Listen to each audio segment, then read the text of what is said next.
Wake up, my fellow Terps. It's the first of the month, and it's another phenomenal night to be a Terp here in College Park as we bring you all yet another Terps Esports broadcast. My name is Alex, aka Gumi, and tonight I am joined by Quinton, and I'm super excited to be here tonight for the first of the month and some Terps Premier Overwatch action. We've got a lot to cover at our pre-show, including an exclusive extended interview with one of the newer faces on the Premier team, our DPS player, PJ. But before we get into the action, let's go over the details of tonight's Overwatch 2 match. The Terps are competing in a best-of-5 against Warner Overwatch. This marks UMD's third regular season match in the Play vs. College League, and to make things more exciting, both the Terps and Warner have a contentious 2-0 record. That's right, tonight's guaranteed to be an action-packed match. But now we know who you're facing, it's time for us to introduce the players of the Terps Overwatch team. All right, first up, we have UGH. We haven't seen a lot of him this season because he usually starts on the bench, but he's stepping up to bat for this game. I know this guy has got some crazy aim, so prepare to see some crazy hit scan plays. I'm super excited. And next up, we have Tango. Tango is our team's main support, playing mainly Lucio, sometimes flexing to Brig or Wu Yang.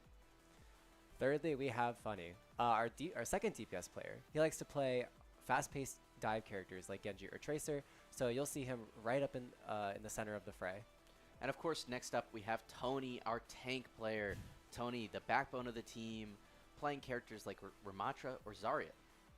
And in the fifth seat, we have C3E, or the team's flex support, playing an array of characters like Kiriko, Bap, or Ana. It'll always be up to this guy to keep the team alive and healthy. And last, but certainly not least, we have PJ, one of our DPS players. PJ likes to play close quarters, high damage characters like Reaper or Genji. And it's important to note that he's the newest player on this team, so it'll be quite a treat to hear from him later. And now that you guys are aware of each member of our team, get ready for an exclusive debut interview with PJ.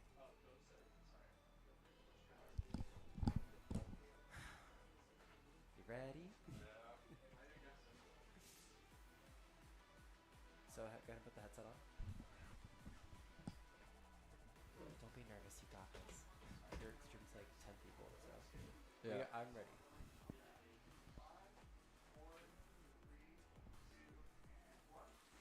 Hello everyone, welcome back after that little blip of time. I've got PJ here with me, so everyone give claps in the chat for PJ.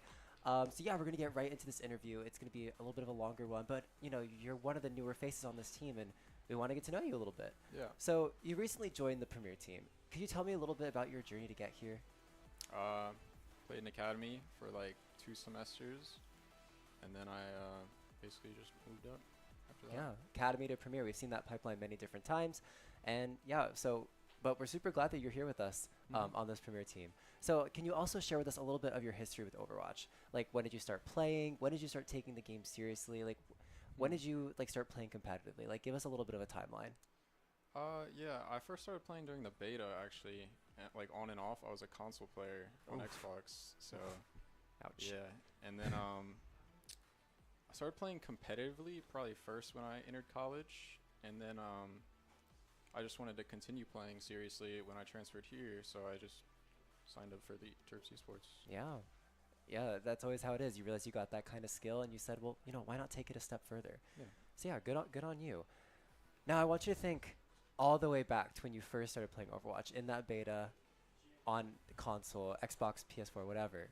Yeah. What was the first character that you played? What was the first character you selected? And what drew you to play that character? Probably Tracer, and basically what drew me to it was just like the high mechanical skill like required. Like it's just like the most fun, like trying to push up the ceiling. And you still play Tracer now, right? Yeah. Yeah, so I mean, hey, with enough time, that Tracer that skill level will be right up there. So yeah. Okay, enough reminiscing though. I want to talk a little bit more about today. So your opponent today is Warner Overwatch, who is also 2-0 in the Play vs. League. How do you feel going into this match, knowing that the competition will only be getting stronger from here on out? I'm not that nervous actually. I feel like we have a really great team, and if I play smart and up to par, then we should be fine. Confidence, teamwork, cool as a cucumber. This guy's got it all, guys. This is crazy. And last but certainly not least, with the most recent patch came a Freya nerf. And we know that she's been quite a thorn in the side for anyone who plays Tracer, specifically with that like right-click bomb sort of thing that she does. So do you think that with her nerfs, there will be more of a chance that we're going to see you on Tracer this match? I don't think so. I think when we're running double flex TPS comps, it's me and Funny, and I'm more comfortable in the Genji, and he stays on Tracer. Gotcha. Okay, so it's Yeah. all a matter of comfort then. Yeah. Would you say you're about same level of comfort with Genji and Tracer? Yeah. Okay, yeah. All right. Well, thank you so much, PJ, and that concludes our pre-show for this Overwatch match. We'll be right back after this commercial break. Stay there. All right, thank you. And I think by the end of the season, like now, we play together, everyone kind of jokes around a little bit more and kind of shines their natural ray. We're excited just to see them play better as well. With the middle school program, the best part has been seeing the moments of teamwork where the middle schoolers really seem to get the game, and so that's when you can see they're starting to get a little bit hooked on how esports can be so fun. Off game, or will Red turn things around?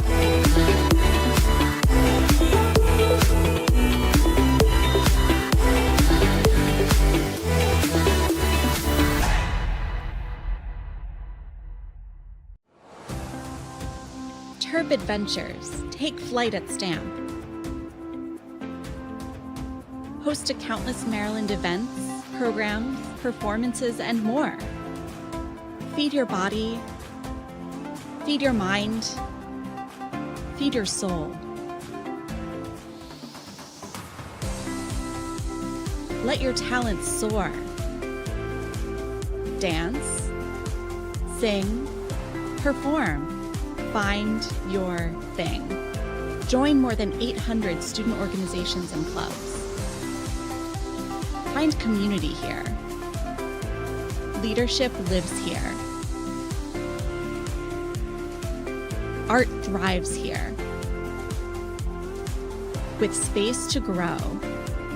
We're all just kids at heart. Let your imagination fly. Compete, play, with wings on our feet. Here your spirit can fly. Here your soul lifts up. Here you remember those who came before.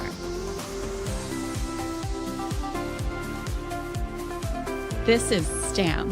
This is the center for campus life, where Terp Adventures take flight. You belong here. Come fly with us.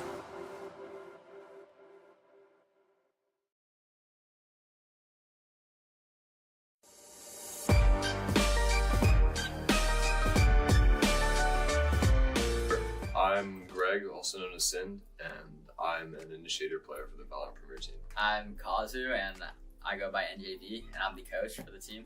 I'm Richard, and I go by Pickle Richard, and I'm the duelist player. Pretty fun.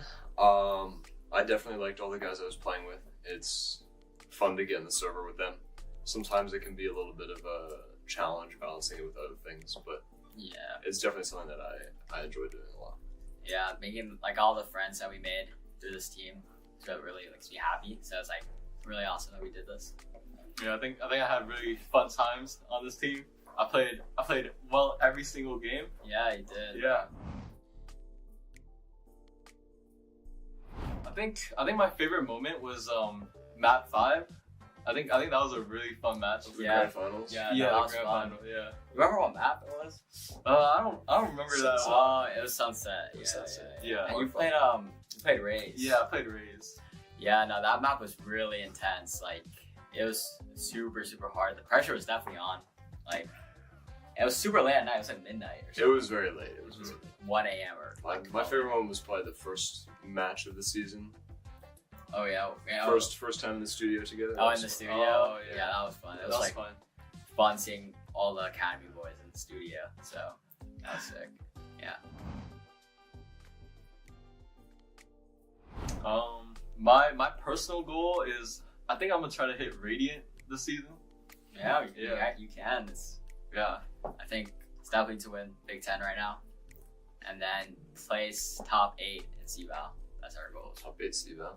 Yeah. Big Ten is definitely the thing I'm most interested in seeing. I'm not flying out, but hopefully, or the boys do well over it. Where is it? OSU? Ohio State? Yeah, Ohio. I promise at least second place. At least second place? I think we can win it. I think we can win it too. I think we can. We gotta be humble. Everyone, we just we can't get complacent. Can't get complacent. Never that. That's a good one. Go ahead. Honestly, like unironically, I think Kazu is a very fun person to have in the program as like an emotional leader. Even though he doesn't always, sometimes things can get a little disorganized with Kazu at the helm. Yeah, no, for sure. Yeah, but for as much flack as we give him for being terrible at the game, he's actually. Yeah, if you watch our he's games actually a very while I play, you'll be surprised. Like, I hear House is guy my coach a lot. Yeah. Like, weird about that. But I think Kazu's a great addition for him. I love him. Yeah, I love He's him. great. You love Valorant. He's very wholesome. He is very awesome. Yeah, He's radiant. Remember that. I'm radiant. Remember that. Yeah, his timeouts have improved a lot too. As someone who's seen him coach over the last like 2.5 years. Yeah. Your old timeouts were. Yeah, that was when I was a little baby boy coach. Yeah, but now he's improved a lot. Yeah. I really like having him as a coach. Thank you, Gregory. Wow, this is great. Let's do this more often. That's the most praise you've ever heard. He got an ego boost for free today. Yeah. That was awesome.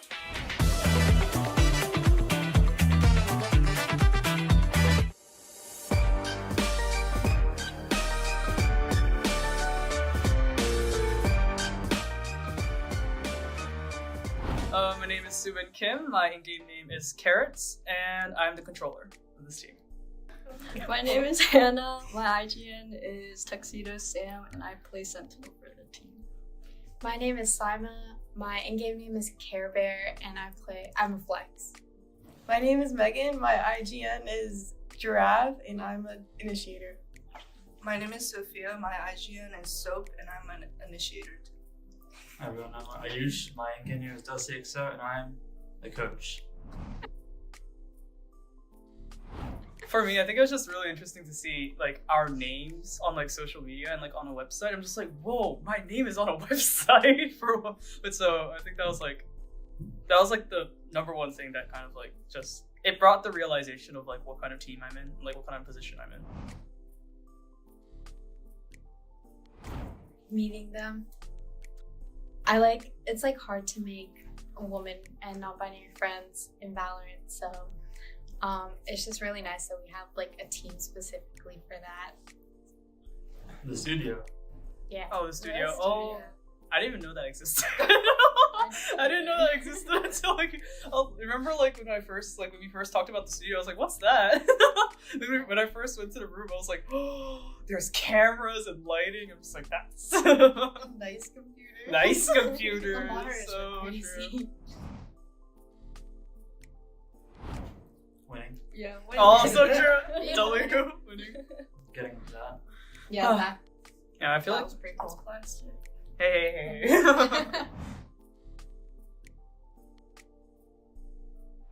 I would say supportive is definitely like Dusty and Rachel.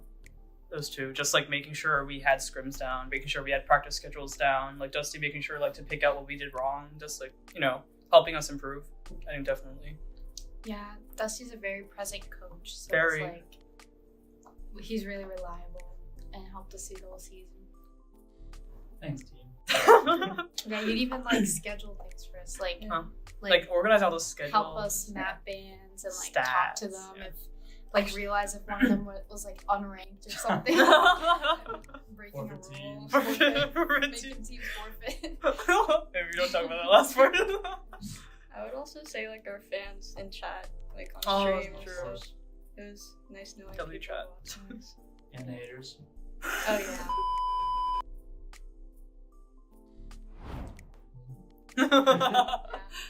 Improve in the higher division. Yeah, it is definitely more challenging because we're in a higher division now. But I think we could with our coordination, I definitely think we could. We need to bring home another one of these.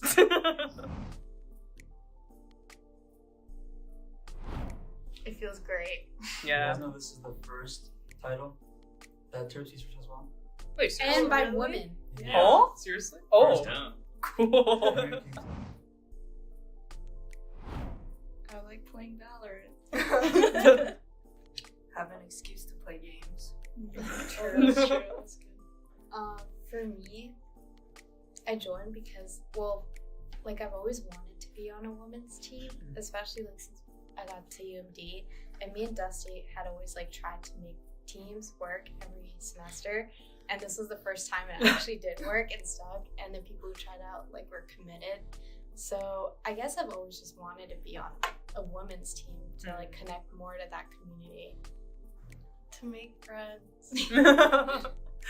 So I had that gap, without a team for a while, and then I saw the form, and I was like, I really want to try this. This sounds fun. And then, yeah, I play Valorant too much.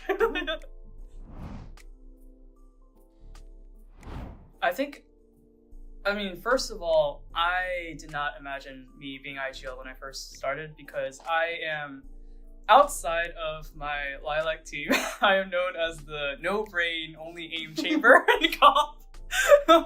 So I did not imagine myself being IGL. But I think it's if there were some difficulties in the beginning, because I wasn't used to giving out comms. I was just very confused. But I think now it's just the amount of trust that my teammates give me when I give out comms, and the amount of coordination that we have. I just love being IGLing, because I trust that things will work out.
is Sind, and I'm an initiator player for the Valorant Premier Team. I'm Kazu, and I go by NJV, and I'm the coach for the team.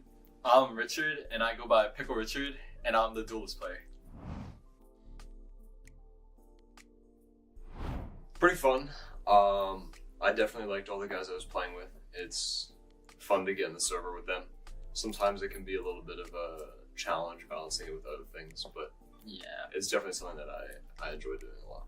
Yeah, making like all the friends that we made through this team, so it really makes me happy. So it's like really awesome that we did this. Yeah, I think I had really fun times on this team. I played well every single game. Yeah, you did. Yeah. I think my favorite moment was map 5. I think that was a really fun match. The grand finals. Yeah, Yeah, that the was grand fun. final. Yeah. Remember what map it was? I don't remember that. Oh, it was Sunset. Yeah, Sunset. Yeah. And you played Rays. Yeah, I played Rays. Yeah, no, that map was really intense. Like, it was super, super hard. The pressure was definitely on. Like, it was super late at night. It was like midnight or It something. was very late. It was really late. 1 a.m. or My favorite moment was probably the first match of the season. Oh yeah. First time in the studio together. Oh, in the studio. Oh, yeah. Yeah, that was fun. It That was was like fun. fun seeing all the Academy boys in the studio. So that was sick. Yeah. My personal goal is I think I'm gonna try to hit Radiant this season. Yeah, Yeah. you can. It's Yeah. I think it's definitely to win Big Ten right now, and then place top 8 in CVAL. That's our goal. Top 8 CVAL. Yeah. Yeah. Big Ten is definitely the thing I'm most interested in seeing. Mhm. I'm not flying out, but hopefully, or the boys do well over Hopefully it. we win. Where is it? I- OSU? Ohio State? Yeah, Ohio. Ohio. I promise at least second place. At least second place? I think we can win it. I think we can win it too. I think we can. We gotta win be Big Ten. humble. Everyone, yeah, we just don't. We can't get complacent. Can't get Yeah, complacent. Never that. That's a good one. Go ahead. Honestly, like unironically, I think Kazu is a very fun person to have in the program as like an emotional leader. Even though he doesn't always, sometimes things can get a little disorganized with Kazu at the helm. Yeah, no, for sure. Yeah. But yeah. for as much flack as we give him for being terrible at the game, he's actually Yeah, if you watch our He's games actually a very while good I coach. play, you'll be surprised. Like, I hear House is guy my coach a lot. Yeah. Like a weird amount of time. but I think Kazu's a great addition for him. I love that. Yeah, I love He's having great. him here. You love Valorant. He's very wholesome. He is very awesome. Wholesome. Yeah. And Radiant, remember that. I'm ready to remember that. Yeah, and his timeouts have improved a lot too. As someone who's seen him coach over the last like 2.5 years. Yeah, I your coached your him old for a while. timeouts were Yeah, that was when I was great. a little baby boy coach. Yeah, but Baby now coach. he's improved a lot. Yeah. I really like having him as a coach. Thank you, Gregory. Wow, this is great. Do this more often. That's the most praise you've ever heard. He got an ego boost for free today. That was awesome.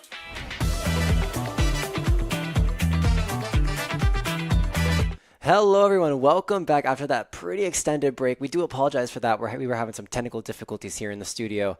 But we are about to jump into the first game. We are on Oasis for King of the Hill.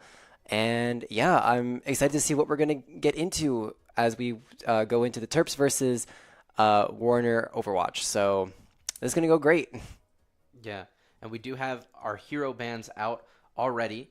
We banned Hazard. If you remember back to week 1, we had a little trouble with Hazard, so it seems like we're just trying to take it off the board right now. But Warner, very interesting. They banned Lucio. Oh, yeah, that's a very interesting ban. You know, Lucio has been a pretty big character. It's probably a staple, I'd say, for competitive Overwatch over. Honestly, I can't even think of a meta where Lucio has not been part of it in any capacity, because Lucio is just, he provides so much. He provides, you know, AoE healing, albeit not much, but if you do, you know, amp it up a little bit, it's pretty decent healing. His speed allows you to dictate the pace of the game, which is really important if you want to catch your opponent off guard. And then on top of that, that sound barrier ultimate is just so good for surviving ultimates. It's such a good counter ultimate. So with Lucio out of the running, I'm super interested to see what these teams are going to be bringing in to compensate for that loss. Yeah, no, he's just such a staple. He's always been such a staple. So yeah, it's gonna be really interesting to see, how they switch around. Maybe we'll see some Wu Yang. You know, he's new. Him Excited.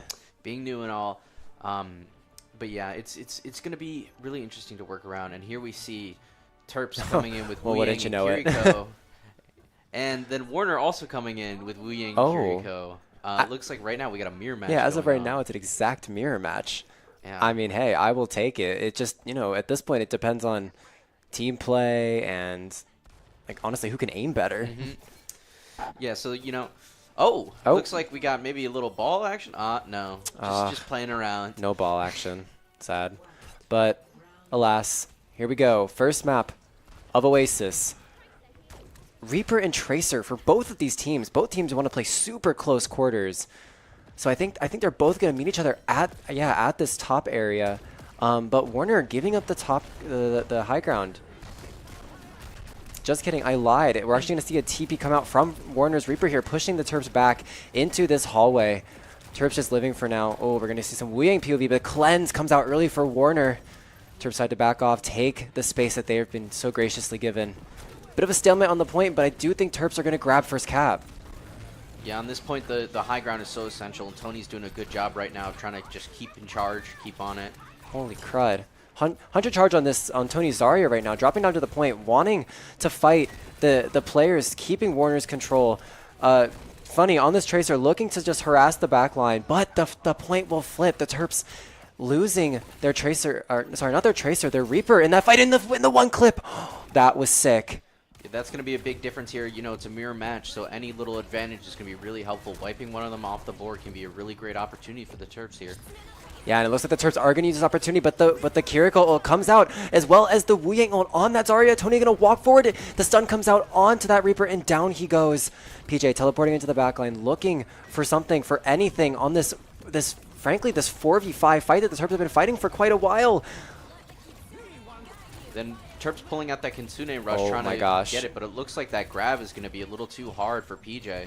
Oh, the Pulse Bomb is not going to find anything, but Chan on that Zarya is going to fall towards the tail end of that fight. And with 41% on the point, Warner is going to lose it.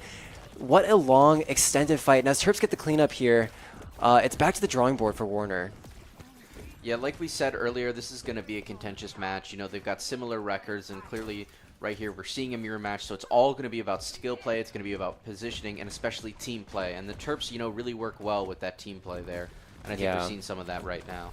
The Terps team play, I mean, like PJ said in his interview, I believe the Terps have really, really good team play. Just from talking to some of the players before the match, they're all so in tune with each other. And the grab is part of my yapping, but the grab is going to come out on the high ground. But the pressure from PJ and Funny on that backline are going to mean that the backline is not there to follow up on the grab. And it's just a mess. The stick. Ooh. Yeah. All right, PJ cleaning it up, though, at least. Funny not able to escape that Pulse Bomb, unfortunately getting stuck, not having that recall to save himself. But the Terps win that interaction, at least, and they're continuing to get more percentage right now. What a beautiful heads-up play from the DPS players on the Terps. PJ and Funny going for that backline, knowing that if they put pressure on those players, they won't have the agency to aim at the grab that went high ground. And Tango's going to start this fight off with a pick on the Wu Yang, but Funny's going to fall soon after. 4v4 in this fight, and the Death Blessing comes up from PJ, but finds only one. Reversing the tides, Wu Yang ulting on the Zarya, and I think, it is going to find the Reaper as Tony just walks on him and takes him out. 2v3 on this point, but it did flip over towards in Warner's favor. But I think the Terps are going to get it right back after they clean up this Zarya. Yeah. The Terps are really good at just taking out the back line first, and, it's just really hard to fight that right there. And there you can see Tony just cleaning it up, Warner really trying to recover, trying to stop that cap, but it's not going to be enough. UMD, we're looking at 90% here, so, Warner's going to try their best just to get there as fast as can. We see that Doomfist come out just to get there, but Tony's shutting it down with that grab, and that's going to be the first round and a point for UMD. Yeah, that was very well played from the side of UMD. Very back and forth for most of that. I mean, honestly, really just the first fight. After that, it sort of became a UMD favored game overall. But, the mirror match we saw, it sort of just depends on team play. I mean, you guys, I don't know if you guys noticed, but again, in that second fight, it was sort of disconnected, Warner. Warner was a little disconnected, pardon me. And so if they just need to maybe play together more as a team, like realize that these DPS players are jumping on your back line, and maybe instead of grabbing, like according to plan, maybe you grab the DPS players instead. Something to keep in mind. Yeah, no, there was definitely seemingly a little disconnect there. You know, in that last fight, UMD was able to get that backline because they're kind of out of place in comparison to the rest of the team. A Juno. Okay, a Juno. Juno has, when she first came out, she was extremely powerful. But since a few changes, she's now, less favorable in the meta. But we're going to see this speed ring. It seems like Warner have decided that they're done playing on the back foot. They want to walk forward. And that's exactly what they're going to do. But not a lot of space is going to be found. And Hammer, once again, going to be the first to go down in this fight. Yeah, I think Warner's trying to, take advantage of the verticality of this point and, make up for that no Lucio with some mobility, but it might not be enough there. C3 getting that pick, it still seems to be UMD favored. Tony cleaning it up, C3 finishing it out. That's going to be the first cap for UMD and a pretty convincing, team wipe right there. I really like what you said about that Juno picking up the Lucio spot because really she is the only one who is able to do that in the game thus far. But we are going to see that swap from the Juno onto the Kiriko, and that's just Kiriko is just so much healing. It's the obvious option. Yeah, the healing, the cleanse is a huge thing. Oh my gosh. It's Kiriko cleanse. Yeah. Kiriko cleanse. Always a great pick, just so strong. And I think they're just, they tried with Juno, but they're just going back to what they know that they can compete with. Oh, maybe they can't compete with it. Perhaps you spoke a little bit too soon as Flash and Channing were the first to fall, and the rest of the team sort of follows, and we didn't even really see a concrete team fight there. Yeah, just no. This comp with the Terps actually has a lot of really good poke, mainly from those two support characters, the Wu Yang and the Kiriko. A headshot from the Kiriko is what, 120 damage, and then the Wu Yang direct hit with his primary fire is about 102. So that can take out a squishy in the blink of an eye. Yeah, the combo, especially when you've got some talented players, is really hard to beat. Wu Yang, he can shoot around corners. Kiriko, that headshot damage is insane. Oh, oh my gosh, the grab and the Wu Yang ult combo. Tony finding 2 in this fight. What a massive grab. Oh, and PJ playing with his food a little bit there, but dang. That was clean from the Terps. Only 2 ultimates invested. Warner has not used 1 in this round. Yeah, they're winning that team fight very convincingly and still having the same amount of ults as Warner. We're seeing a lot of that team play come through, with the ult synergy, with the coordination, really being able to poke at Warner's back line, and, Warner has been struggling to keep up with that. Oh my gosh, Tony with the help of both the Kiriko Rush and the Death Blossom from that Reaper. Warner is just going to fall apart.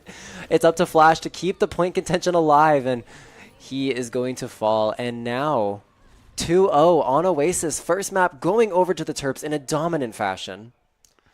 Yeah, there we go. That's the first match. I mean, going into this having 2-0 teams, I was excited to see hopefully a little more contention, given the way that the first 2 games played out this season.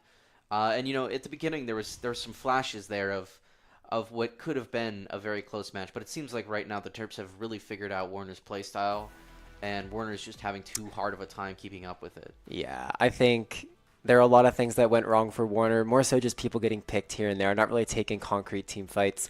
But even beyond that, just the mirror comp, it really was not working out for them. And you guys saw they tried to switch away from it.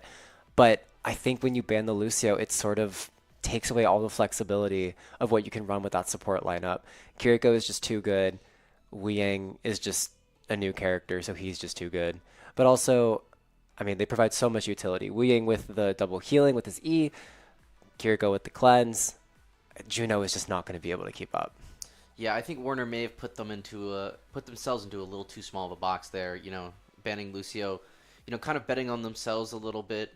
But with those mirror matches, man, it's so hard because you have to play perfectly. You have to play as good as you can. You have to play, positionally very well. And it's aspects that we see UMD do really well in, so I think it may have just been the wrong team to try it against. Mm-hmm. Yeah, agreed. And something else I want to touch on is just a lot of the time, these players that are falling first, this Zarya player, the the Reaper player, so Hammer on that Reaper and Chan on that Zarya, usually those are characters that you don't usually focus down because they have escape tools. So either something's going on the side of Warner and those cooldowns are not getting communicated, or B, and this is something that I actually think is probably more accurate to what's going on, the Terps are just focus firing so incredibly well. They're calling out these targets, they're sticking to their guns, they're taking them out before they can even react and use their utility. Oh, it's beautiful to see. And I'm thrilled. Yeah, I think we're really seeing Warner get kind of overwhelmed here. You know, they are trying their best at doing that, at taking Ouch. certain things out. But yeah, UMD is just too overwhelming right now, and that's clear. You know, being able to melt down targets, you know, picking a good target first off as well. And of course that poke, you know, oh my just gosh, being able to move in and then create some opportunities there. It's been really great to see, you know, but it's been so effective too. So I'd really be interested in seeing how Warner, especially with the bans coming up, how they're gonna, you know, try to combat that, because it's really what kind of was just getting at them, and they really had a hard time reacting. Yeah, I 1,000% agree. I think without Lucio on the field, tempo and controlling the tempo becomes a little bit more difficult. You sort of have to really commit to what you're doing because you don't really have escape mobility as a team. I hope that made sense what I just said. Once you get in, you can't get out, I guess, because you got nothing to get you out, unless you're like Reaper or Zarya or Tracer or Kiriko or Wu Ying or you know, every character in this game that has an escape. You know what? Let's let that line of logic die off a little bit, okay? I mean, the benefit of Lucio, though, is you don't have to be dependent on having your abilities up. And if you do get caught, you can use your abilities, and then if you get caught again, you have a Lucio to help you out. You know, it adds a little bit of, you know, some insurance. You know, True.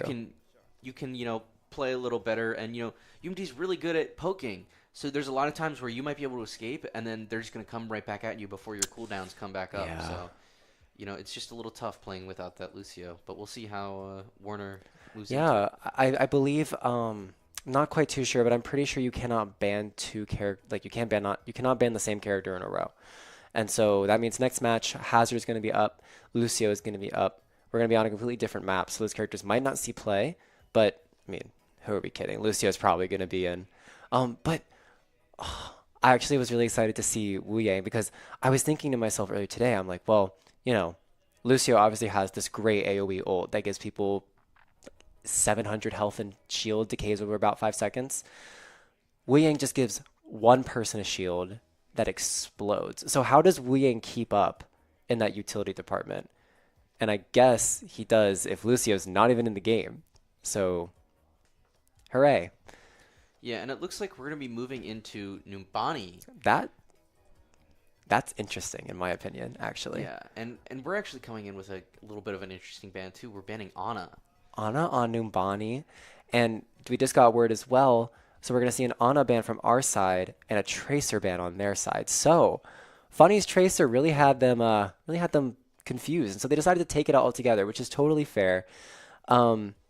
But that Ana ban is so interesting, just because Numbani, honestly, this map we don't see often, so I'm really excited for it. Ana is like a must on this map. You know, you have these long sight lines, nade angles off the top of like the doorways on the first point. So what is going to replace Ana? I think everyone knows the answer. Yeah, you know, it's such an interesting trend happening on right now. Just banning some of those essential supports. But yeah, without Ana, it's support watch. Yeah, supports really do make the team. That's true. You know, and Numbani, I mean, I'm still just like, wow, we're actually playing Numbani. I know. I actually really like this map. This is probably one of my favorite maps, regardless of how infuriating it is to be held on first point. There's first point, so we're getting into hybrid. 1-0 lead for the Terps onto this Numbani map. Let's talk a little bit about the layout of this first point, because this is going to be the first big hurdle for any team on this map. Just kidding, we're going to get a custom game restart. So we'll be right back to Numbani. But Numbani first point, you know, these two big sight lines at the top right and left. And then obviously you have the point in the middle. So if you're on the point as an offense, the defense has these great sightlines to just pepper you down. Yeah, and real quick, I'd like to apologize one more time for some of the technical difficulties we've been having going on. You know, it's been a little tough to make the stream work today, but we are trying. We are going to get it to you. We hope you at least enjoyed the first round. You know, we're moving into the second one. You know, it's been a little tough working, you know, with Warner and making sure everything works out, but we are doing what we can. We are doing what we can. That's really all we can do at this point. But as we go into this Numbani map, 25 seconds on the clock. Wow, we're going to be seeing that Echo. I actually have not seen a lot of Echo recently, but she's very good on this map. Just because, you know, she's very similar to Pharah, where she can control these vertical sight lines. She has great burst damage. And on top of that, I don't know how recent this change was, but she also got 75 armor, which makes her more tanky than the standard DPS. So let's see how the Terps utilize this Echo to get this, to get the map advantage. I don't know, to get a lead on this Numbani map. Yeah, and Warner bringing out that Hanzo to try to take advantage of some of those sight lines, bringing in a BAP too. You know, no Kiriko. That's gonna be an interesting play. Yeah, but you know, maybe it'll work out for Warner. Yeah, I think defensively, Baptiste is probably a better pick than Kiriko just because he is so... he's not as mobile as Kiriko. So if you're playing from one defensive spot, then Baptiste is your guy. However, if you're playing this offensive sort of comp where, you know, people are diving everywhere, your Diva's flying ahead of you, your Echo's in the air, then you might want something more like a Kiriko that you don't really have to aim those shots. You can just sort of hit your button and the cards will fly where they may. Yeah, and here we have Tony moving in on Diva, playing against that mirror match Diva right there. Here comes the dive onto that Hanzo. Oh my gosh, Tony desperately trying to kill the Hanzo, but the lamp is going to come out in time. The heal from the Baptiste, the Matrix from the Diva, but the peel is not nearly enough. PJ falls in the fray, and Tony needs to back up to the Mega, but now the Terps are encroaching on this first position. Tony's going to get demeched and going to be left for dead, and as Funny falls, I do think that's going to be the first attack from the Terps, sent back to spawn. Yeah, Tango looking for the teleport out, but not going to find it from PJ. And C3 is just going to jump off the map for that quick reset. Yeah, just taking care of it. You know, that's going to be that first interaction there. You know, it's really hard with dive characters. You know, it's very tempting to dive as far as possible. And we saw, you know, Tony get some picks, but you know, if a team is good at getting you out of position, you know, it's really hard to recover from there. And we saw it just kind of fell apart after that. Yeah, once you dive into a team and you don't have any resources left, you can get very easily picked apart, and that's sort of what happened to the Terps. But interestingly enough, we are going to see a switch from that Hanzo onto this Cassidy. And as this fight progresses, Diva is going to receive the Wu Ying ult dive into the Terps, but is not going to amount to much as PJ finds the pick on the Genji. Copy on PJ, comes out, pulls out the Dragon Blade, gonna go for 1/2/, but the copy ends. But the focusing beam is more than enough to take down that enemy Baptiste. And I think we're going to see a first point capture going over to the Terps. Only person who can contest it is this Diva. Yeah, and it looks like that Diva is not going to be able to do too much, just trying to get at least a little touch before anything happens. But the Terps are going to bring out that Kitsune Rush, just try to take care of it. You know, try to cap the point before the Warner team, you know, makes it back. Yeah, Kiriko Rush is going, I think it's just going to steal this fight. Yeah, down goes Warner. But a very valiant effort from Warner, you know, popping the defense matrix and the Wu Ying ult, trying to take initiative very early in that fight, and it just did not work in their favor. And UMD was able to draw out that Baptiste window, and it didn't seem to get too much value there. So that's a good play by UMD, you know, gives them more of an advantage. You know, Warner's got, it's 2 ults to 2 ults right now. You know, both are more damage-focused ults.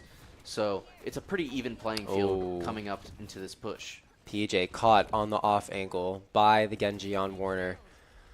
4v5 for the Terps. I think they're just going to decide to play this corner, wait for their fallen teammate to come back. Just play the reset. You don't want to give, you don't have enough time to play down a man. Yeah, they were able to get that quick pick, and you know, UMD is just trying to make sure that they don't get even more value from it. just hold them where they are. Oh, here comes the dive. Wu Ying from C3 popped onto Tony's Diva. Tony's going to dash into the back. The stun goes out on the Cassidy, blocked by, I think it was Diva's Matrix. The blade comes out from PJ as well. Or sorry, not PJ, Funny. Pardon me, Funny with the blade is going to find 2 in this fight. And as the Diva falls, very clean fight from the Terps. The Deadeye and the Dragon Blade invested from Warner, but they're not going to find anything. Yeah, looks like UMD really came out of that, in a very good shape. We were able to see a bit of that blade mirror match there, and it looks like Funny was the one to come out on top. Anything you can do, I can do better, he says, as he pulls out his Dragon Blade and finds 2. Oh, okay, maybe we spoke a little too soon. Caster Curse right there. Apologize, Funny. Funny going to be the first to fall in this fight, and we are going to see some swaps from the Diva to this Zarya. Tony going to find himself getting peppered down by this Zarya. Copy from PJ onto the Genji, not going to successfully get a Dragon Blade, and he is going to fall as well. Now, Warner. The payload's only a few meters away from the cap, but it will stall here. And Terps have to recap. Yeah, Warner winning that fight, it's a pretty essential fight to win. They're UMD is right at that checkpoint. That's going to be another few minutes on UMD, and it's another point as well. So it's just really essential to try to stop. Oh no, Tango! Oh no, Tango's Kitsune Rush is going to get cancelled, popping it right as he goes down. That is devastating for the Terps. Yeah, it looks like the Terps are struggling to kind of recover from that, and it's going to be another fight where they're going to have to push back and wait a second, which is going to be, pretty devastating right there. But Tony moving in, trying to save anything, throwing his ult down. Oh no! It's not going to hit anyone, but at least resets the mech there. And here comes the enemy team's Wu Ying ult going to jump onto the backline, stunning both Kiriko and and the Wu Ying, but the cleanse will come out from Tango, saving both of their lives. But in the meanwhile, PJ will fall. Now we're talking crunch time for the Terps. C3 is going to find the Genji, and but the grab comes out, and down go Tango and Tony. Yeah, and that's going to be a pretty big loss right there. There's not much time left, and they're right by the checkpoint. It would be very valuable, very good for them to get to that checkpoint, but it looks like there's just not going to be enough time, and the Terps aren't going to make it happen. Touch comes out from PJ, but the window from Warner is going to come out as well. Funny going to be the first to fall in this fight. We've got some new faces on the scene. We've got Tony on this Wrecking Ball and PJ on the Sombra, just looking for anything, any advantage, any bit of touch on the payload they can. And they're keeping this overtime alive, but the Dragon Blade is going to come out from Warner. It's going to get hacked and taken down incredibly low, but he backs up, and the Terps don't have another touch to keep overtime alive, and that is where the cart will stall.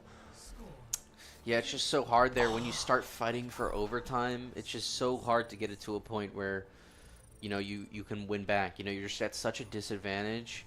You have to stall for so long, and it's just really hard to, keep that going. UMD tried their best and were able to keep a few more seconds, but it wasn't enough to get to that checkpoint. Yeah, when you're in panic mode like that, the only thing you care about is keeping that overtime wick burning, excuse me. You're not focused on getting the other players off of the cart. These characters like Sombra and Ball and Tracer and Genji, they require so much coordination to even take a single person down. So to scramble like that for overtime, it's almost impossible to find a kill. And the Terps almost capping this second point on their offense, but now being flipped over to the defense. Yeah, the Terps are going to be on defense now. It's going to be a different game for them. And all they have to do is keep them from this point now, and they'll be good. They got the cap. They got a good amount of distance. It's not all the way to the checkpoint or all the way getting the full 3 points. But it is definitely enough that they can stop them here. They have a chance, and even if they do, lose, they have, more of an opportunity because they did cap that first zone at least. So it's definitely not over, and it's definitely a winnable game right here. It's not over. We are not over. However, we do see a Winston coming out from Warner, and if I remember my tank counter matchups well, Winston does pretty favorably into Zarya. So we'll have to see how Tony decides to respond. to this offensive side. Winston jumping into the back line, using that bubble to create the space. Oh, PJ drop funny on that Genji, dropping low, and he's actually going to fall, dropping right into the Winston. His teammates unable to keep him alive in the middle of the chaos. Cleanse is going to come out, keeping Tony alive. About 60 energy now, 70 energy now with that bubble. And C3, what are you doing in the back line, man? That's not your side. Go back to spawn. And that is exactly where he'll go. But Tony, never one to give up. Looking for anyone with his Kiriko at his side. PJ will fall, and now it's just up to these last two players to mount a defense, but there's so much going on, they can't even. And that will be the first point going over to Warner in a pretty convincing fashion. Yeah, that was a very, convincing first fight there. It took UMD some time to cap the zone in the first round. And, Warner just gets it with that first fight. That's a big thing. Tony, though, at least getting to pick that Genji. Oh, my. The funny getting caught by the Wu Yang. Oh, no. And that's even worse for Funny because they've got longer spawn. Oh, that's gotta hurt. The Terps sort of have to take a fight here at this corner if they want a possibility of a second fight. And I think that's exactly what they've decided to do. They're going to fight at this deficit. They're going to hopefully Funny comes back quickly on this Genji. But there's so much damage coming in on this Zarya. And here comes the Dragon Strike and the Kiriko Rush. Tony just getting peppered down. Can't do anything except for fall.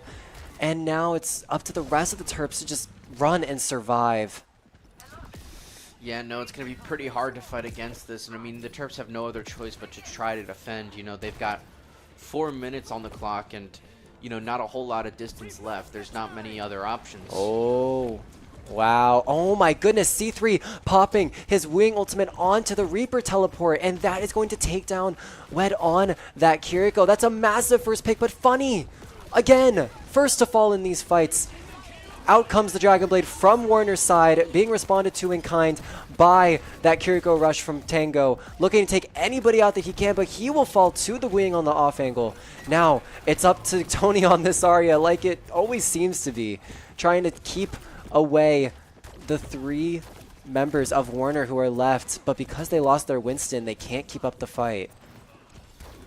Tony doing his best to keep it off, but that Winston's coming back in. It's going to be a little tough. There is not a whole lot of distance left on this cart here. Oh, the Reaper TP and the bubble. PJ finds Big play too. by PJ there. Yeah, great coordination from the members of the Terps Esports squad. It looks like the Terps are recovering. They haven't really won a fight this round, but it looks like they're about to win this one at least and hold back, Warner for some time. There's still 3 minutes though. There's quite a, a deficit that they have to fight against. For sure. Only 1 ultimate on each side, but Warner is close to that Wu Yang ultimate, and we saw the Terps utilize that pretty well. And I think with the Winston, the Wu Yang has a very obvious target to bubble. And so as he goes in, he's going to receive that Wu Yang ult jumping onto the back line. The bubble comes out, and it's going to find no stuns, but that is not going to stop this Winston from rushing into the back line. Oh my gosh. All C3 can do is just run away. But his teammates on the front side of that fight have taken initiative and taken out Warner's backline in response. Yeah, C3 did a good job there. Once you're so isolated against a dive tank, there's only so much you can do, but he was able to distract long enough to really help Terps, clean up the rest of it while, Winston's away. Yeah, that Winston being away from the fight just results in, Warner having no front line to walk forward. Perhaps a bit of greed on his part. But 2 minutes left on the clock for the Terps. The stall almost done. And here comes the dive. C3 using his... oh my gosh, using his shift to get away, but he's not going to find anything as the Dragon Strike and the Kiriko Rush come out. But Tony has the Graviton Surge in the back pocket, going to provide a TP for his Kiriko. Walking out to the cart, here comes the grab. He finds the Genji and the Kiriko. Both of them in the grab at once. Tango will fall, but Tony finds 2 with the help of Funny, and Tony finds another. He's still fighting on this cart with his bubbles. Oh my gosh, desperately being kept alive by C3's Wu Yang. This guy is a monster. Yeah, Tony just showing why he's the backbone of the team right here. Perfect grab right there, catching everybody, getting that Kitsune rush to help out and being able to take out a lot of people. it really bought them a lot of time and was able to get them that team fight. Now it's only a minute that they have to hold them, and ult-wise, things are looking pretty similar. Oh, here comes the fight, but the Wu Yang ult goes out onto himself, saving himself from the Dragon Blade and taking him down simultaneously. Once again, a 4v5 fight for the Terps, and PJ answers back with a pick onto the enemy Wu Yang. Tony, getting bubbled off, knows that he has to stay on this cart if they want to keep their chances of winning alive. He will fall, and out comes the Dragon Blade from Warner, and they finally cap the cart in the last fight of Numbani. Whoa, what a match. Yeah. Oh my gosh. Yeah, a great match there and a tough end for the Terps. They were just starting to get some momentum. They were just starting to, be able to work against Warner. And, there wasn't much time left on the timer, but, they just couldn't hold them. Yes, a bitter defeat for this map specifically. Not the whole series. No, we're not done now quite yet. But 1-1 in this series, Warner taking Numbani. And I'm going to be honest, I think that kind of tracks. We've never really seen Numbani played before. I don't know if these guys have a lot of practice with Numbani. So, to be honest with you, this makes a little bit of sense in my book. But that's not to say that the Terps didn't put up a stellar performance to keep them at bay. I mean, honestly, guys, I'm going to be honest with you. Every time I see someone move first, they lose. There's so much peel in this game now. And you're just waiting for someone to go in, and you're going to take advantage of the bad positioning. Yeah, it's tough. It's the game, especially since the changes into Overwatch 2, has just become much more heal based. It's, and not just heal but sustain too. There's so many sustaining abilities, so many abilities that just stop you from being able to either damage them or something that'll cleanse your effects maybe. Oh my gosh, yeah. It's tough to play around, and especially on maps like Numbani where people aren't as used to it. It's just really hard to adjust and use some of those strategies that you're normally used to using. And that shakeup seemed to have really affected the Terps, I think. For sure. I also think that Tracer ban really came in clutch. They were forced onto that Reaper and the Genji, that's even the Sombra, but that was a stall pick, to be fair. If they maybe had that Tracer, they might have been more effective in their dives, but maybe they're a little bit more inexperienced playing that Genji Reaper comp. Yeah, funny, he's really good at Tracer. We saw in that first match a lot of great picks, and yeah, ban picking is just another thing that you need to keep in mind. That is another thing just that takes skill, that requires good thinking and good and good foresight, good research. They recognized that and they took it off the board for a match, and it seemed to have worked out well. Mm-hmm. Sometimes it might be tempting, just take off a character that is overpowered or a character you don't normally like playing against. But, really counterpicking against the players of the team is, really how you get a great advantage. And it's kind of clear here that it had a good effect. Yeah, I 1000% agree. I mean, even when we saw Funny on that Echo, or no, I think it was PJ on the Echo at the start. I mean, it got some value, don't get me wrong, but it just wasn't enough to compete with what Warner had on the defensive side.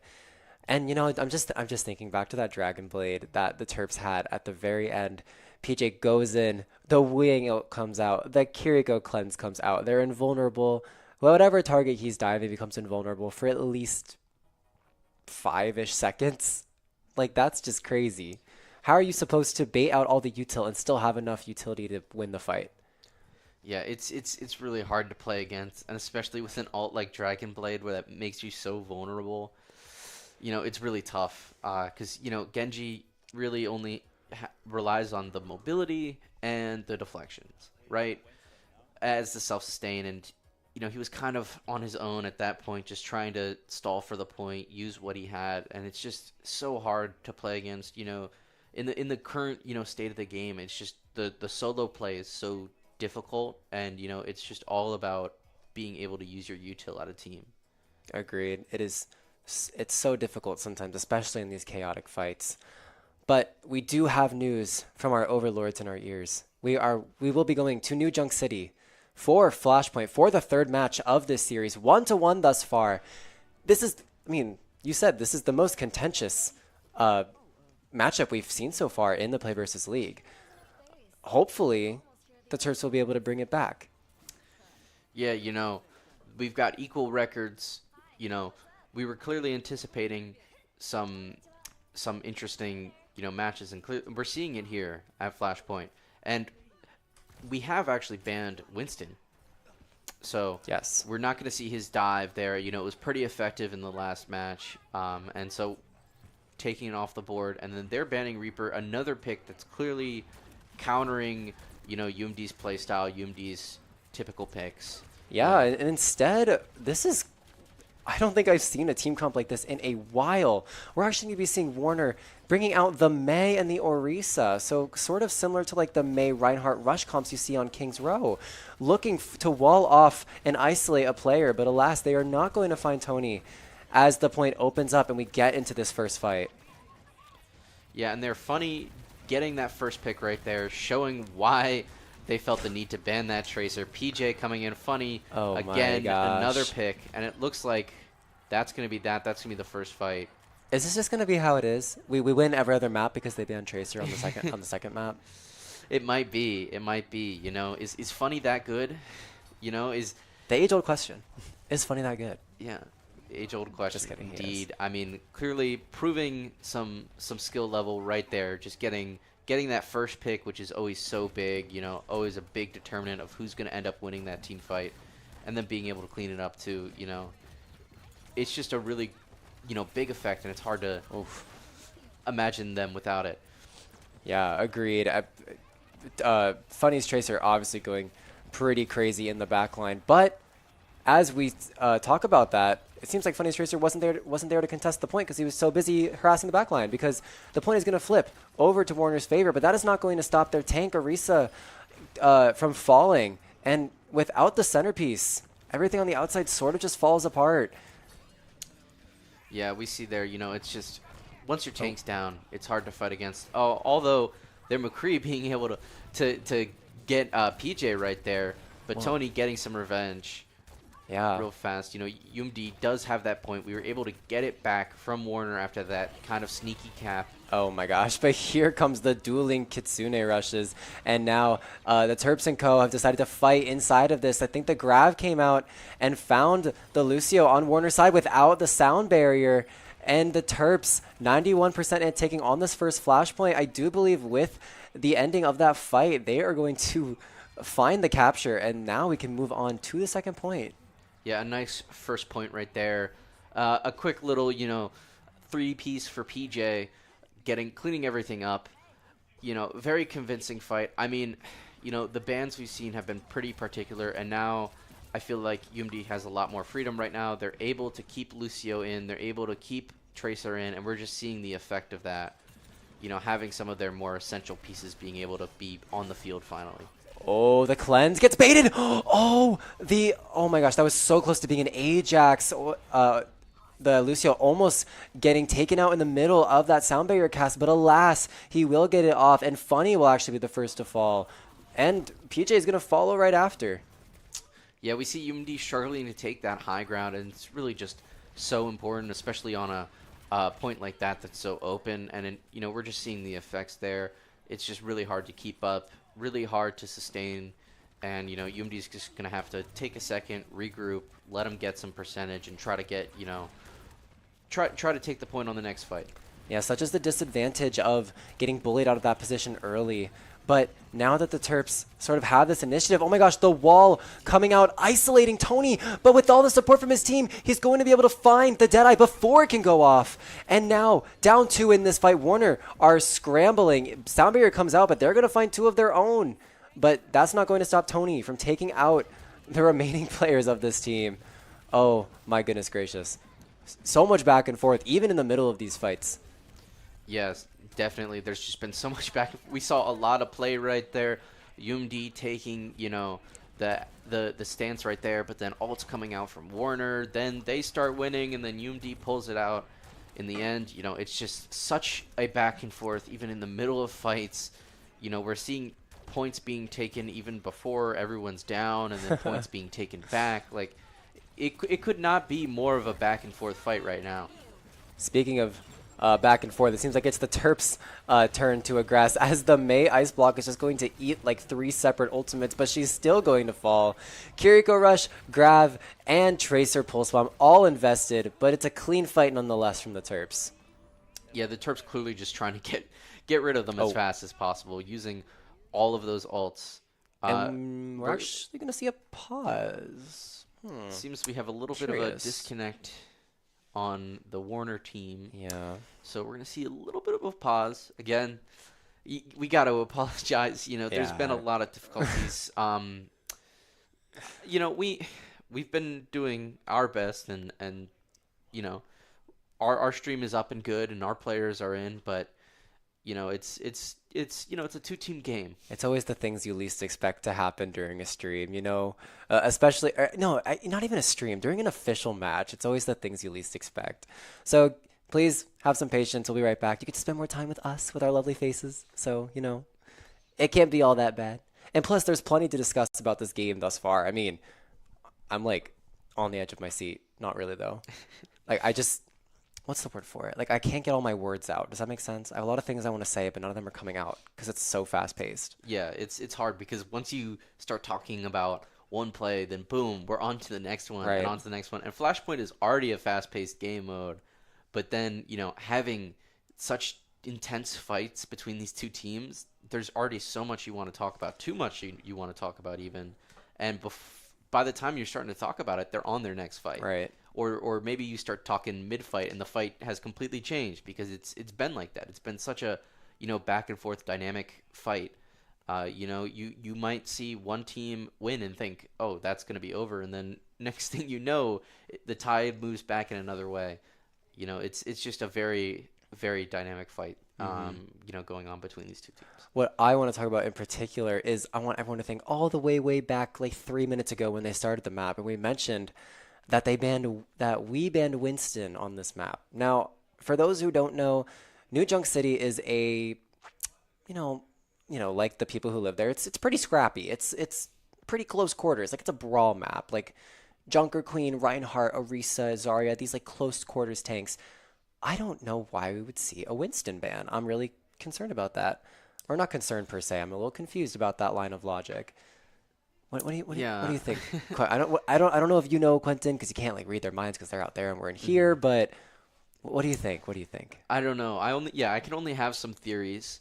My only guess is that, well, although he might not be that great on this map, they just were, I guess, a little too concerned with his performance on the hybrid map earlier. That might be part of it. Or maybe it could be a little bit of maybe an antagonizing pick. Maybe it's like, hey, you keep banning our heroes, we're going to ban one of yours. I didn't think about it. The mental boom value, you know, getting in their heads and thinking, what do you guys, like, we're just going to ban something so outrageous to, like, make you feel something, you know? This mental warfare. Yeah, who knows? You know, we're not in their minds. It's a battle of attrition. But that's true. It is a battle of attrition. And maybe they didn't see anyone super value that they wanted to ban now. Oh, that is true. And maybe they didn't want to waste a potentially valuable ban later. So they just banned somebody who they knew they're probably not going to ban later on. That is true. I feel like a lot of things are pretty viable on New Junk City. I mean, you could play that Junker Queen role. I actually don't know if she fares I don't know if she fares well in Azaria. Honestly, I think the best thing for Azaria is Azaria. Like, so creative. I know, but yeah, I think there's a lot of other things you could have banned other than a Winston. Yeah, there's plenty of picks. There's definitely some thought behind it, but there's like what 40 other characters in the game now, something like that. Yeah, I mean, they do keep adding them. What happens if Kiriko gets banned? Yeah, that'll be asking a the tough real one. questions. Yeah. You know, both teams will really feel that ban. You know, it's because Kiriko is such just a defining, you know, character of the meta right now. Well, I guess pretty much always through Overwatch 2. Yeah, kind of ever since her inception. Kiriko and Lucio, just like yeah. The pretty much the always viable two supports right there. Just I don't know why Tracer's the face of Overwatch if I see these two characters every game. Now, granted, I see Tracer very often too, but not every single game like I see Kiriko and Lucio. So yeah. Well, Tracer may be on the box art, but if we're going by skins made, wait, isn't Kiriko on? Is she on the Overwatch 2 logo? I'm not sure, but she does have a lot of skins. I know that much. But yeah, as we wait for the match to resume, we're gonna take a little bit of a break. We'll be back. Don't worry, you'll see more of us soon. We know you guys love us. Yeah, but we're gonna take a bit of a break, and we'll see you coming up in a minute or two.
Hello, everyone. Welcome back from that quite literally a 2-minute break. The player is now back in the lobby, so we'll be getting right back into game soon.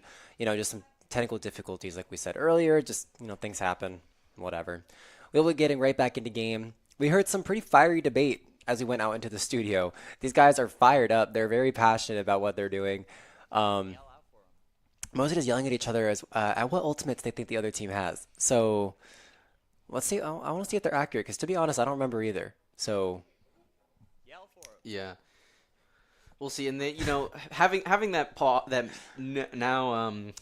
unusual pause mid match, they were really going over strategy 2 right there. Very very lively, I guess is what we'll call it. That's definitely one way to put it. Lively is definitely one way to put it. Animated, angry, standoffish. Yeah. Something like that. Passionate. Passionate. That's a good word. That's what I said. You did say passionate? I did. I'm sorry. No, it's okay. Okay. You're just plagiarizing me. It's fine. Yeah, no. I mean, I can cite my... Do you want MLA or Can I go to this APA? guy? Or... Yeah, APA, please. APA? Okay. Yeah. Because, psychology? Yeah, exactly. Yeah. Yeah, he knows what's up. Alex is a psychology major, if you guys didn't know. Yeah. Yikes. We never major in psychology.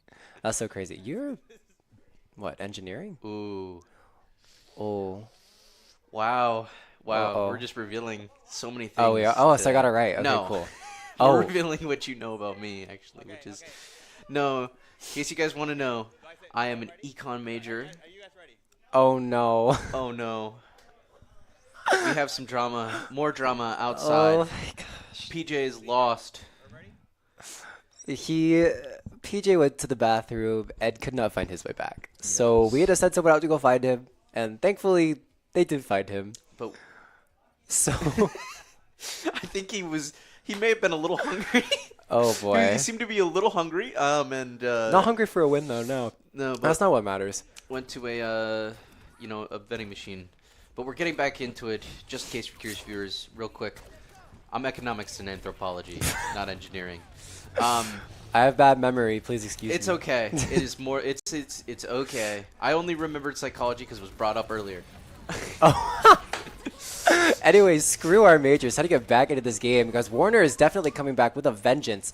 That Kitsune Rush coming out with no hesitation, and the point will actually be flipped over back into their favor. But the Terps, all alive, looking for this offense. 97% on this blade and counting.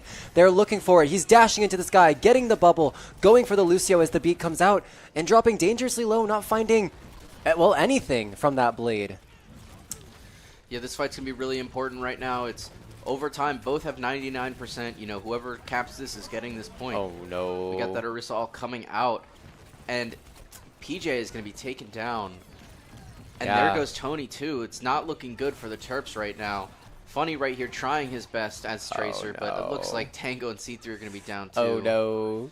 The momentum. Yeah, the momentum, you know, kind of lost. That pause might be shaking things up, you know. Took them out of the game for a second. It might be shaking up the mental there.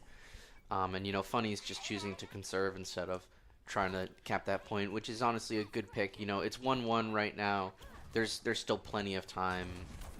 You know, with Flashpoint, you know, 1 point isn't as valuable in per se as, like, you know, capture. Yeah. Very well played, though, from Warner. I mean, the Kiriko Rush was used at the very start, and he already has another one. And here it comes again.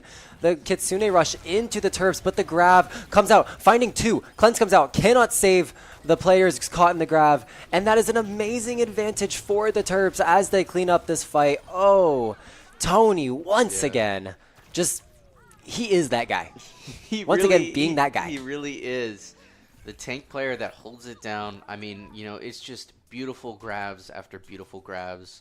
You know, that Kitsune Rush could have been a real problem, but instead it became an advantage because they wanted to group themselves up into that rush, get that advantage, and, you know, Tony Tony used that to trap all of them, and you know, UMD is so good at just quickly putting that damage in, and we just saw it there. My gosh, yes, and once again, the aggression from the Terps. Oh, PJ on that Genji.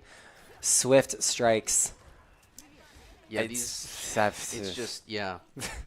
You know, when they get it right, it's just so dominant. It's so fast to just take care of all of them, you know?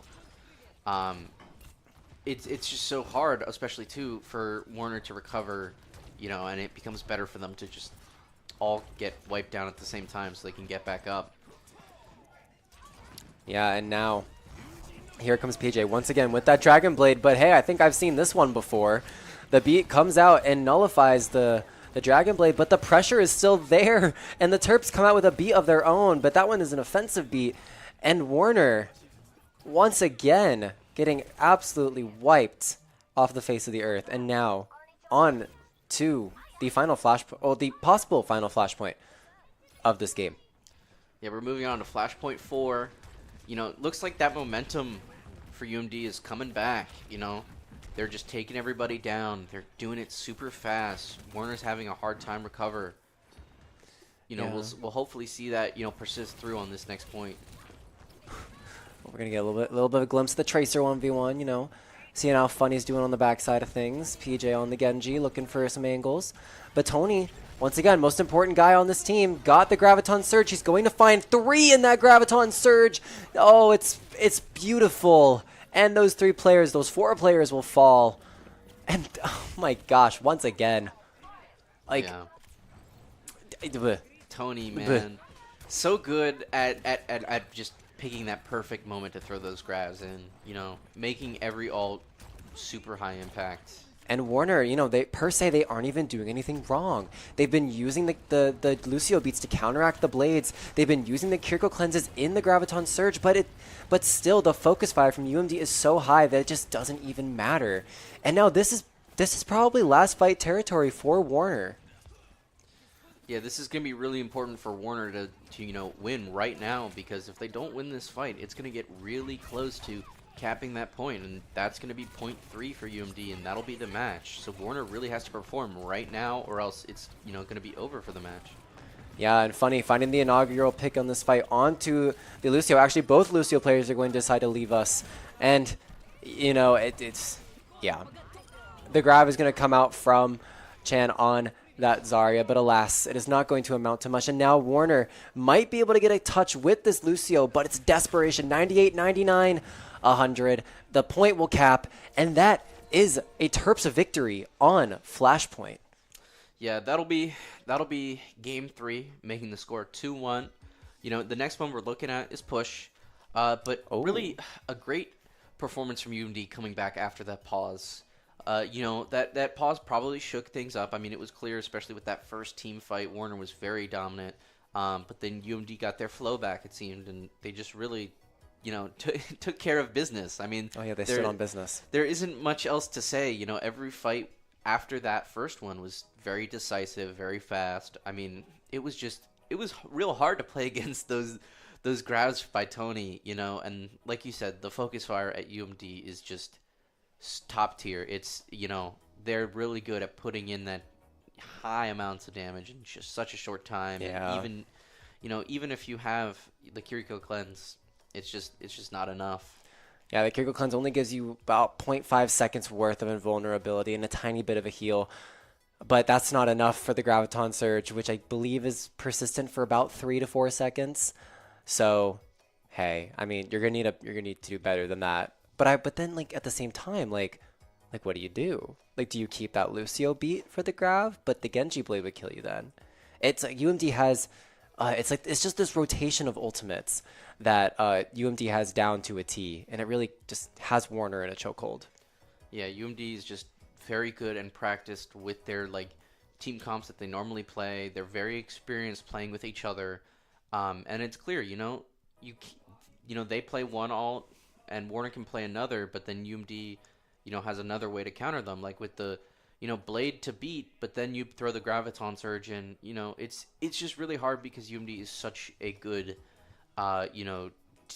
team play kind of team, and you know, it becomes a chess match with these ultimates because they get value with it, you know, most of the time, and they get a lot of value with it a lot of that time too, and so, you know, it becomes that chess match. But you know, Warner kind of becomes, and like, you know, gets kind of locked because there's only so much they can do, and especially when they get put on that back foot with ultimates, you know, it becomes really hard to recover from. Yeah, especially when, you know, Tony's having these like really high impact Graviton Surges, and I think if Warner had swapped onto that Zarya a little bit earlier, like they did for the 4th and 5th Flashpoint, or 3rd and 4th Flashpoint, I think they might have had a better chance at victory. The Orisa ult, you know, it's good. It functions like a Graviton Surge, but it's just not as good as one. And so I think Orisa definitely was not the pick there, especially against Tony Zarya, which they know to be very, very strong. Yeah, no, it's just really hard to combat against the Zarya, and a Zarya that is, you know, that good and performing that well. And, you know, you do kind of really need that mirror pick there. And especially on a map like New Junk City, you know, there's clearly, we saw so many opportunities to get a good high value grab.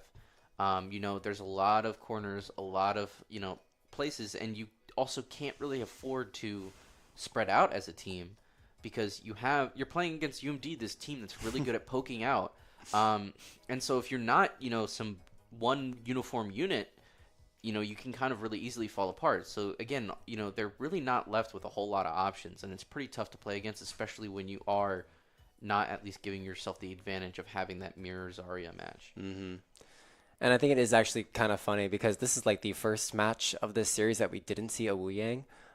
We just pretty much exclusively saw Lucio, and if that doesn't say anything about, you know, where Lucio's place is in the meta, then I don't know what does. Lucio is just so good when it comes to these like point maps. So specifically King of the Hill, specifically Flashpoint. I mean, even providing the defensive ult with the sound barrier, Wu Yang doesn't do all of that. It's, oh man, what would we do without Lucio, guys? What would we do without him?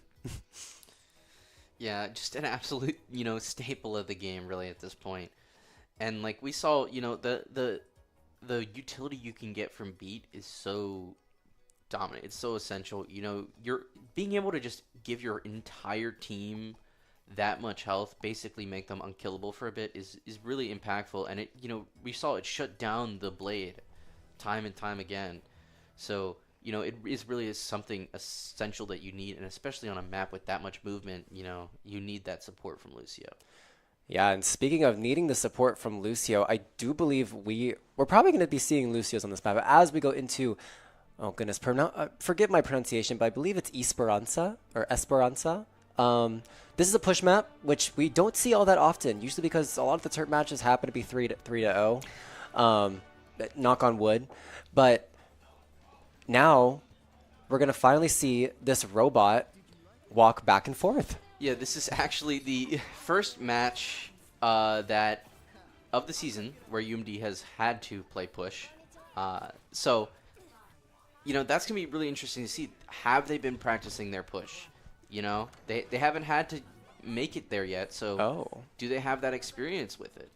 You know, or is Warner, you know, going to use that like in match 2 where things were a little different than what is typically expected? You know, Warner kind of excelled. Are they going to excel like that again? You know, we have that Winston out again too. He was a bit of a thorn in that match too, so we'll see how UMD responds. Typically expected. It seems like Warner actually does not want to play like that because I see a Moira on their team. Moira is one of those characters that you don't really see in competitive play just because she's kind of selfish. She doesn't really provide a lot of utility for her team, but you know what Warner said? They said, we want that. We want that on our squad. And so they've decided to use this Moira probably to counter PJ's Genji. Yeah, there we go. Funny with that first pick, but getting taken down and caught by that Sojourn there. And, you know, Warner, again, you know, using that counterplay against UMD and heroes that UMD has. Ooh, Tango getting taken down. That's going to be a big loss. It looks like Warner's getting that first push here. And Moira cleaning up PJ. Yeah. You know, definitely a clear counter pick there, like they have done with the bans. You know, just being conscious of what they've been struggling against and picking against it. You know, I was actually a pretty concrete Moira player too when back in Overwatch 1 when I was climbing the ranked ladders. So I can relate to this Moira being, you know what? I don't want to aim at this Genji. I don't care about deflect. I will just use my secondary fire on you and you can't do anything about it. And, you know, it's been, you know, we're not into this match for very long, but PJ is sort of struggling. And someone is still on this cart. It just reached the checkpoint. You know, the Terps are going to be taking out the team, but the checkpoint has been reached. They have close spawn. Yeah, that's going to be really hard to fight against. You know, they get that closer spawn. You know, now they don't have to wait there the next time they get back there. You know, they can just push ahead straight away. You know, the Terps are really going to have, you know, they have a lot to fight back against. And, you know, this is a shorter game mode. It's 10 minutes. You know, there isn't a whole lot of time. But C3 getting that pick on that Tracer, hopefully that'll give Terps the momentum. We see the Kitsune Rush coming out from Warner. Yeah, the Kitsune Rush didn't come out from Warner, sort of putting a damper on the dive that Terps had set up. And now that PJ falls and C3 drops dangerously low, they've decided to sort of back up with their Lucio. The cart going to the complete other side of the map once again. Winston jumping in to get rid of the stragglers. Gonna pop the Primal Rage. Tony popping the Diva Bomb, but not going to be able to get back into his mech in time. And C3 gets juggled by Chan's Winston. And once again, the cart is marching past this checkpoint. Yeah, you know, Warner's really, you know, they're working together well. They're using that, you know, different kind of, you know, map and different kind of game mode to their advantage. Tony's going to be moving on to that Junker Queen. Oh, I really like this Junker Queen pick. Junker Queen shreds Winston like crazy. And so, oh my gosh, I really hope that we see this pick work out. And looks like we already have Hammer on the Sojourn trying to slide away from his fate, but will be taken down by Tony. Yeah, you know, Warner's been using some really good counter picks. You know, they've got Winston and Moira really trying to just get rid of that Genji very clearly. And so, you know, UMD responding with some counter picks of their own, just trying to, you know, change it up so they can take an advantage. Yeah, this, unfortunately, I do think because of the amount of characters we see this, it does just become a bit of Counterwatch. And speaking of Counterwatch, the Moira Coalescence comes out, finds the one, going to find Tango as well, so finds two. And although Tony answers back with a pick on Hammer, I think that's all she wrote for this Terp squad for this fight once again. Yeah, that's going to be pretty tough for the Terps to fight against. You know, they Warner has a very convincing lead right now. They're coming up on almost 90 meters. You know, there's only, I think, about 120 meters on this map. And, you know, there's only about 5 minutes left in the game. So it's going to be really hard for UMD to fight back and get there with enough time, you know? Yeah, this game mode as it's designed is just incredibly back and forth. It's very difficult to mount an offense, but here the Terps go trying to do so. The TP from PJ going into get rid of that Sojourn overclock cut off in the middle of her voice line, but C3 getting ran down by the remaining players of Warner, and PJ falls too. What is going on? Yeah, you know, UMD, it's really not working out for them right now. Tony at least able to get that pick, but, you know, by this time, Winston's able to come back in. You know, they're able to take that robot and keep with it. You know, in Warner right now, they don't have to push it farther. They just need to hold it. You know, UMD doesn't have any of that progress, doesn't have any of that advantage. You know, they're really at a backstep right now, and they really need to move forward because the time is, you know, ticking down. It's times like this where I realize why they might have banned that Winston on our previous map of New Junk City. Because this Winston is running absolutely amok in their backline, gets knifed in the back, gets cleansed from Warner. I mean, Warner just putting so much resource into this Winston, and then they can just jump out and prepare for the next dive. It's really hard to take him out, especially with that Kiriko, especially, you know, with his mobility. Oh! Ooh, Tony able to snipe him with the knife and pull him back in. That was a sick knife, and it's going to force the primal from Warner's Winston. He's going to jump into the backline. Here comes the Junker Queen ultimate, going to find one.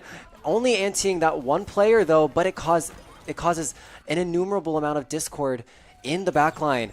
But once again, the payload, or the robot, pardon me, is being kidnapped. Yeah, you know, that Moira staying back there where everyone else is fighting, getting some little bit of progress. UMD at least able to take the bot and start walking it back. But, you know, they're not really going to be able to get some progress until they win this next team fight. You know, and Warner still has that closer spawn, so it's going to be really hard to, you know, fight against for them. UMD looks like they're about to get their first progress of the match. Woohoo! We've made it back to this midpoint section where now we can take a serious fight. Out comes the Kitsune Rush and the Coalescence from Warner's Moira, looking to just do a beatdown on the damage. C3 popping that ultimate to find any progress with his teammates. The Death Blossom comes out from PJ, targeting down the Kiriko, and although he will fall, that is a really worth trade that you are more than happy to take if you're a DPS player. Now, the remaining members of the Terps looking for this last healer. The Moira fading away, but she will be found, trying to keep herself alive. She's ducking and diving back and forth. She gets the fade again. She will be alive. Oh no, the dive coming out from the Terps will not find anything. Oh, this Moira has got to be feeling good about herself. Yeah, you know, it's just really hard to get a Moira down, you know, with that much self-sustain, you know, that many, you know, being able to just phase in and out. You know, it's really easy for the Moira to buy enough time for the rest of the team to come back, for Winston to come back in, and we saw there, you know, once Winston got back in the fight, it was kind of over. You know, he's just been a real big problem for the Terps, you know, this match. Yeah, this Winston is a massive thorn in the side for these UMD players. He's been doing so much. PJ deciding to just teleport in aggressively, and this is when I get sort of surprised to see that the Reaper is not going after the Winston, but he's got better things to do. Like, look at the Genji who's Dragon Blading in his face. Yeah, unfortunately though, we've got Winston, Kiriko, and Moira on the point. Oh my gosh. Objective players, am I right? Yeah, that is the thing. You always got to remember, as much as it is nice to interact with those team fights and to get some really great gameplay, it is all about that objective, you know. Oh. Oh. That's going to be a big play by Warner's Tracer, being able to pulse bomb Tony right as he's about to use his Junker Queen ult, wiping it off the map before he can do anything. But fortunately for the Terps, we decided to take a page out of Warner's book and just sort of sit on the payload. But I think funny has been found by the players. Oh, just kidding. They're actually just going to leave him back there. You know, he's sort of like a gnat that you sort of swat away when they're flying above your food. You're just like, please go away. I don't want you here. But here out comes the dive from the Terps going on this backline. Coalescence will be popped to sustain these players as The dive comes out, going for this Genji. The E is going to miss from Tony. He's so incredibly low, but ooh, that knife was sick. Finding one. But once again, the robot is on the complete wrong side of the map. Yeah, you know, Warner is on the robot right now. We're going into our last 30 seconds, so the Terps really need to make sure they're going to be on objective because they're going to need to keep overtime alive for a while if they want to have hopes of winning this match. So it's going to be all about that robot here on out going into these last 20 seconds. This has got to be infuriating from the Terps. You take a fight, you jump away from the cart because that's what you need to do. And what does the other team do? They just run back to the cart. That's got to be it's going to be so obnoxious for the Terps. But now, Warner with the dive, and finally, PJ has decided to use his ultimate to peel for his supports, taking down Hammer's Genji, but not before Tango falls. Out comes the Kiriko Rush. C3 under a lot of pressure, just trying to live. The cleanse will come out, and unfortunately, it will not save his life. PJ also falling. It's up to Tony. There's only so much he can do. Tango back on the cart. It's up to him to keep the UMD dreams of ending this game now alive, and unfortunately, he will not be able to do it. Funny trying to get that last little stall in, but it will not be enough. That will be our match 4 there. A pretty decisive victory by Warner, bringing it to 2-2, and we will be moving into match 5 for the first time in the season. For the first time thus far, Terps are in a map 5 situation. This is, what is there even to say about that last match? It's obviously very difficult when you were trying to make space for your team to go back to the objective that you left there, when the enemy team is just jumping on it and keeping it in your spawn. It's very difficult to do that. But at the same time, this is an objective-based game. You got to keep an eye on it. And on top of that, I think that the Terps were maybe were ill-prepared to deal with this Winston. This Winston is just creating so much space in the back line. C3 is getting practically bullied every second. Tango, they're getting dove by. This, what did they have? They had, honestly, the Moira. The Moira was in the back line more often than some of the DPS characters. And it's so difficult to live as a support, especially if you don't have the backup from your team. Yeah, no, definitely. That Moira-Winston combo really doing a lot of damage to the Terps there. Playing against some of the stuff that Terps seem to struggle against. They're playing characters that are a little atypical, not what we're used to seeing, and it's clear that there is a bit of, a disconnect between the Terps there, trying to fight against them and, just not really able to recover. And we saw that in a lot of the team fights. Once Winston came in, it was, really hard for the Terps to start winning. Or once they got rid of that Winston, things, just kind of fell into place. And, the Terps are really going to have to work against it because we're going into a straight push map, I believe. Oh, is it a push map? Yeah. That makes sense, I think. I believe it's straight push. So, again, with maps like that, it's really easy to just have, a dive character or something like that on. They could bring that Winston back in and, depending on the map at least, but, UMD's really going to have to figure out how to fight against, the differences, these comps that they're not used to, or else, it could be the final nail in the coffin for tonight's game. And that would just be absolutely devastating. The Terps have been doing so well thus far in this Play versus League, taking both games, both previous games as 3-0. And so, let me not cast your curse on anything. But yeah, what the Terps can do, because we are going back to push, which means I think we only have about we have 2 maps on the roster, New Queen Street and Coliseo, I think. And so, which one is gonna make them not want to pick Winston? Probably. I'm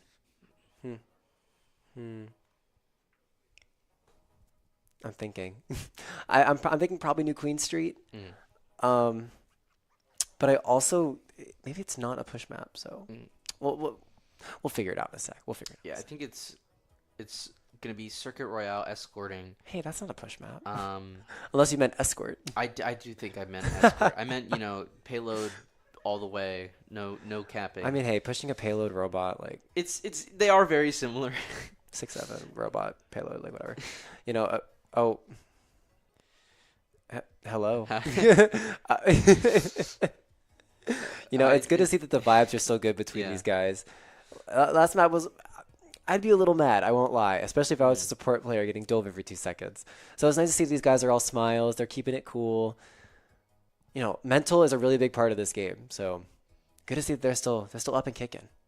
Yeah, no, just being able to keep the hopes up, keep the strategy up, keep the mind sharp, because once you start losing some of that judgment, some of that team synergy, it can pretty easily fall apart. Here we go again.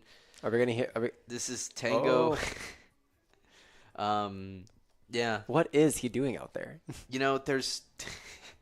I'm not sure. There's only so many things that can be happening. What is Tango Oatmeal Overwatch doing? Is he hitting the 6-7? I don't know. Yeah. So anyway, moving on from that awkward joke thing, question mark. We are going to be on Circuit Royale for the final map of this series. This is going to be an escort map. Push the payload as far as you can. And fortunately for the Terps, actually maybe even unfortunately for the Terps, this is a map that has been historically dominated by that Widowmaker. Now, I'm just kidding. I do see UGH in the Terps lineup. So we might be seeing that Widowmaker. Yeah, a lot of long sight lines. So bringing him in, that hit scan domination, just being able to like really make use of that range is definitely like the dominant strategy going into this. I mean, we see 2 Hanzos alone already up there. So, the Terps changing things up from typical, bringing in that Sojourn, instead of something like Genji, to hopefully try to take as much advantage as possible of these long sight lines. They're going to be on the offense first, so they really need to make an impact. Yeah, I 1000% agree. And we, like you said, we are going to be seeing these Hanzos, which has been another character that you historically have seen on this map, pretty much 24/7. But interestingly enough, we are not going to see a Widowmaker. So that tells me that I think we saw a Widowmaker ban. We could have. We haven't actually been told the bans yet, but I mean that's definitely possible. And Hanzo is. Also a good play to have, very similar character with that range, with that headshot potential. So, there's definitely a reason why we are seeing Hanzo. Oh my goodness, that Wu Yang, incredibly aggressive at the top, and funny, will be the first to fall to Hammer. Could have been a lucky headshot, could have just been aim. Who really knows? Okay, maybe it's probably aim actually. It might be a little more following it up, taking out both of UMD's DPS right there. And it looks like UMD is just probably going to have to take a bit of a step back, although Tony is, trying to pick out. Oh my gosh. Get a little bit of value, try to antagonize a little bit, buy some time. Yeah, I mean, Hammer, on this Hanzo already having that Dragon Strike.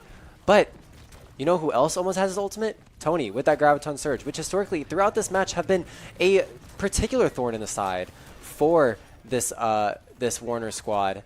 Now, the ultimate from the wing will be the first to go out. Tony stomping forward with the speed boost, will not find anything, but the grav comes out, the window comes out, out comes Wu Yang ult as well to defend against the Graviton Surge.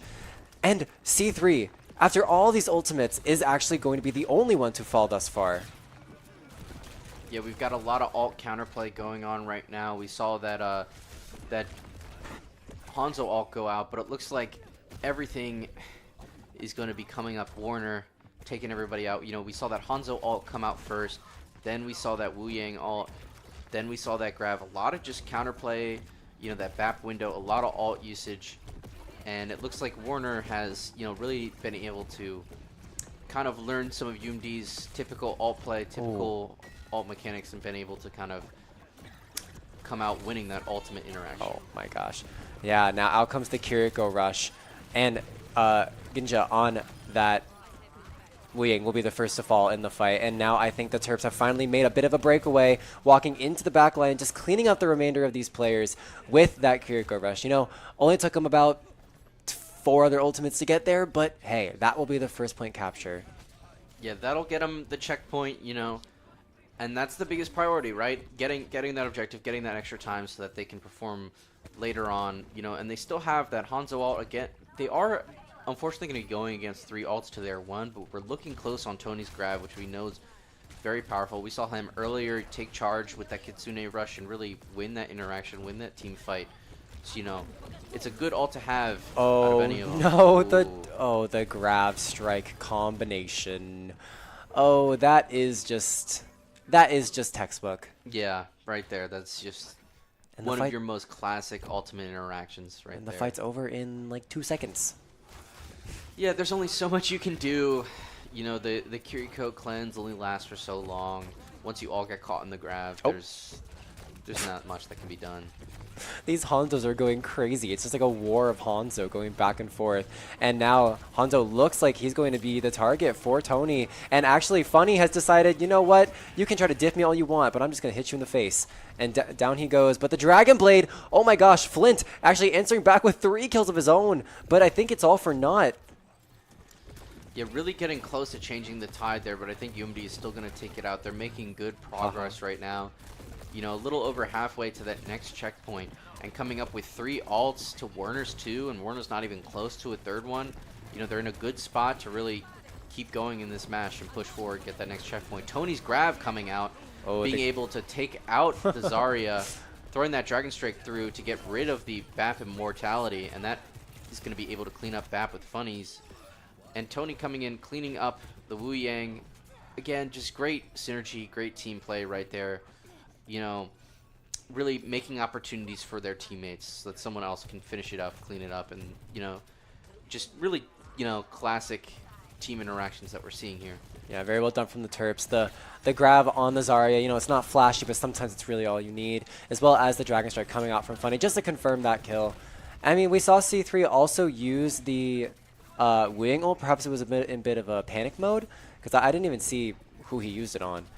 But anyway, here comes the Kitsune Rush from the Terps. The Warner are going to answer back with the Wing ult just to keep their Zarya alive. It's not going to find a stun, but it is going to keep her alive for the time being. Regardless, Warner finds himself on the back foot, sort of being pushed back to the corner of this choke point, and UGH. You know, he's not called the hit scan player for nothing. And out comes the guy from the church. It is 3 players. The Immortality field will keep them alive momentarily, and they all live? That's crazy. The overclock coming out from UGH, looking for any of these targets that are so incredibly low, but the Terps, dying to the players in the grab. That is just, that hurts. Yeah, that's a tough play right there. A really great grab, but then, you know, throwing that Immortality down, you know, it bought them enough time, and then that Hanzo especially, who's been, you know, such a high impact player for Warner, he was able to take down both Wu Yang and Kiriko in succession, which, you know, just kind of made it, you know, really hard for UMD to recover there. And as we saw, they just got wiped. But they still have 2 minutes. You know, a lot of the time, they have a lot of time to build up ults, build up opportunities, you know, push that cart. There's not a whole lot of distance left. Oh, that was a sick shot from C3.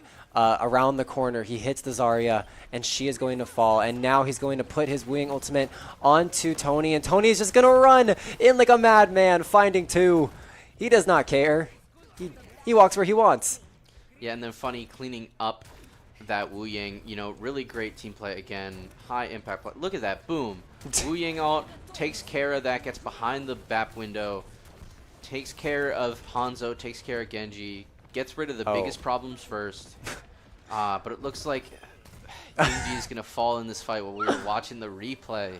We just wanted to reminisce about the past a little bit. Yeah. But unfortunately, Warner came out the gates. So I believe, from what we heard in our headphones, the grab Dragon Strike combo, and the Terps are back to the drawing board with about 45 seconds.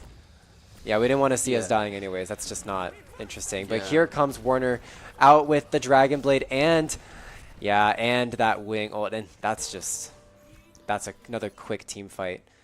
But luckily for the Terps, there are still 30 seconds on this clock. Yeah, there's 30 seconds. We're coming up on 2 ults. We already got 1. You know, there is enough time and enough ults to really do something here, but it's going to be up to this next play. It's going to determine everything. Kitsune Rush going out. putting a lot of DPS, focusing that Zarya. But the Genji is going to be able to get funny, but... Ooh. That Hanzo getting that pick, the Genji getting that pick, but Tony's going to come in with that grab, able to get 2 down. The touch. Did he touch the cart? Just barely missing that touch. Oh. And that is going to be the first round of our final game. The Terps able to get 2 checkpoints and a lot of distance. It is not ideal. You'd love to see that full cap, especially with some nice, amount of time in the bank. But this is definitely not the worst. It is a lot of distance. A lot of distance. They have the 2 points. It's definitely very possible for them to defend and, keep them at less of a distance. Hopefully, maybe keep them to less than 1 or maybe 1 checkpoint. Mm-hmm. Yeah, Circuit Royale, there are a few areas on this map that are notorious for being incredibly difficult to push on offense. Specifically, I do believe that second point, with the massive hill that you have to climb up, it's very difficult if you get stopped at the start. Point 3, with those high grounds, so difficult to get momentum back if you lose even a single fight. So, well played to Warner. Credit where credit is due. They held their position incredibly well. But now, it is up to Warner to overtake the Terps here in the final offense of this game. Will they reach the Terps checkpoint? And will they take the map? Or will it be up to the Terps to stop them here? Yeah, and we're seeing a really interesting team comp from Warner. We've got the Ramatra out, we've got the Mei, we've got the Juno, and then the BAP on offense. It's definitely an interesting comp here, but we have seen the irregular comps really do very well against UMD, so this could be something to really get them, the game in the books, But as the kids say these days, chat, is this real? It's true. Is this real? Are we seeing this in such a competitive match, this kind of lineup? And I do think we are, actually. And you know what? It's going to work out. Hammer has been on fire with this Hanzo. But Funny answers back and puts an end to the kill streak, honestly, at this point. Oh, well played from him. But the Terps do have to abandon their positions. With the wall, the Mei wall, and Tony is just isolated and taken down. Oh, that hurts to watch. Yeah, that's going to be a big loss. And, the Terps are already falling back to try to, get to that second point, keep them there. It's a big loss losing that tank. Hammer has been really great at getting picks on that Hanzo. He got caught in the end there, but not before he could, do something. And it's been really hard for them to play against. Oh, the contest is going to come out from, I believe, Tony on that Zarya. He's just going to be stuck in the corner. He's trying to get his team to keep him alive. But Funny answers back with an elimination onto that Mei. Tango desperately trying to keep this first point alive. Going to jump onto the point, and he's going to fall. And now that's just a first point capture over to Warner. Wow, pretty quick and pretty easy. Yeah, UMD, they're going to have to stall for 5 minutes, but they're really pushed up to their spawn right now. We got that Ramatra almost at their door. It's really not looking great right now. Tony and Tango on the Zarya and Kiriko respectively getting caught in that spawn room, but they will actually live for the time being. And Funny with the Dragon Stripe cutting off the amplification matrix and taking down Wed on that Baptiste as well. What a beautiful play from him, stopping Warner's momentum in their tracks. And that's going to be that fight right there. A really, really great play by Funny, catching them off guard, getting that one pick that takes the immortality off the field. It takes BAP off the field, a really big impact play that turned the tide of that fight there. And, now UMD is going to be holding a way more advantageous position. As you said earlier, this is a really hard place to re-get your momentum. You're fighting against constant high ground with not a lot of cover. So, UMD has a good opportunity to stall a lot of time right now. For sure. And Tony with this, oh my gosh, he's always 100 charge. Going to be able to take out Flint on that Mei, but that's not going to stop Warner from walking forward with the Juno ultimate. Graviton Surge comes out, but I don't believe it's going to bring anything to fruition because of that immortality field. And we are still at a stalemate here. 4v5 on this fight. Out comes the Kiriko Rush. Now the Terps advance forward. Or UGH, whatever you want to say. It's pretty much interchangeable at this point.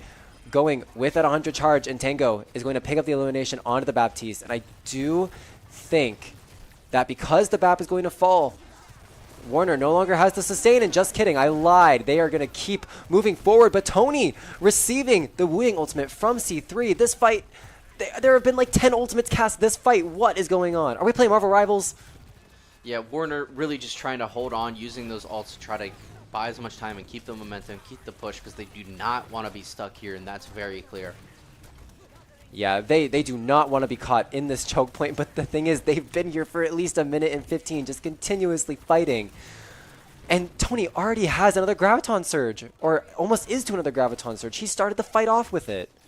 Yeah, and Funny is back up to that dragon, so he'll be able to make the draft strike. Hopefully another high impact play here. And Tony, here it comes. Here it comes. Here comes the Dragon Strike. They need to kill his Immortality Field if anyone's going to die. No one is going to die on the side of Warner except for Flint, who will fall after the fact. Out comes that Juno ult once again, but it's not enough to save Wed. Tony walking forward and just beaming them down with this 100 charge Zarya. It's, oh my gosh, it's so beautiful to watch, but Warner will answer back with a few picks of their own on UGH and Funny. Both DPS players down from the Terps, and Tony. Tony, you are sick. Tony definitely being the player of the game right now.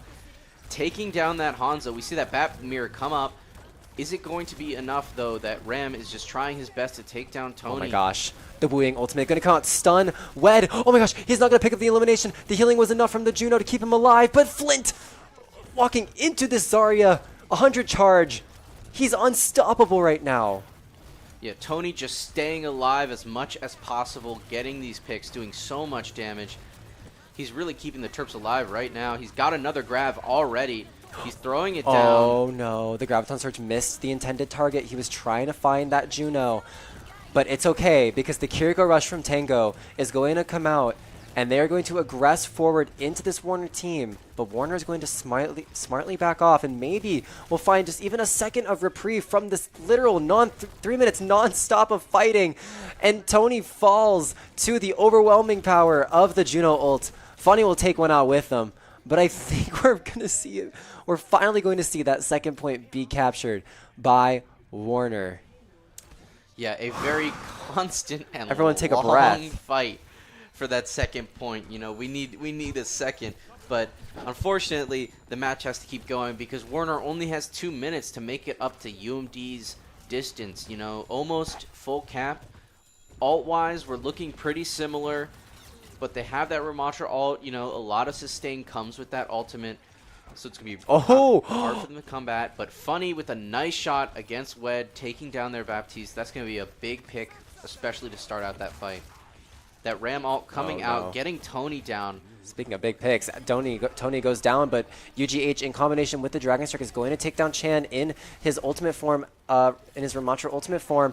But UGH perhaps getting a little bit too ambitious there. Hammer finding the pick on him, and the May ult is going to come out. C3 is going to fall, and the cart is rounding the corner. Yeah, things are looking tough. The cart getting around the corner, not a whole lot of distance left, but a whole minute to go. The Terps still trying to get back up. They're really going to have a lot to fight against right now. And the Amplification Matrix is going to come out early, but it might have been a little bit of a mess up. Wing ult goes out on Tony, but no eliminations are going to be found. Tony, so much pressure on him. He will eventually fall, but that's not before Funny answers back with a pick on to the May. But the cart is not going to be stopped, and Warner caps the cart, takes the map, and takes the series. 3-2. Warner just barely winning that map.